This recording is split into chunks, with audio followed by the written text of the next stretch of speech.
இந்த பீட்ரூட் வச்சு இன்னைக்கு சட்னி செய்ய போகிறோம். வாங்க எப்படின்னு பார்க்கலாம். அப்படியே மறக்காமல் ஒரு லைக் போட்டுருங்கப்பா. கடலை எண்ணெய், கடலைப்பருப்பு, உளுத்தம் பருப்பு, கொத்தமல்லி, சீரகம், வரமிளகாய், சின்ன வெங்காயம், பூண்டு, இஞ்சி ஒரு துண்டு போட்டுக்கலாம், கருவேப்பிலை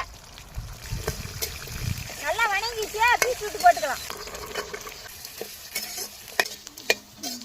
தேங்காய் துருவல், புளி, கல் உப்பு,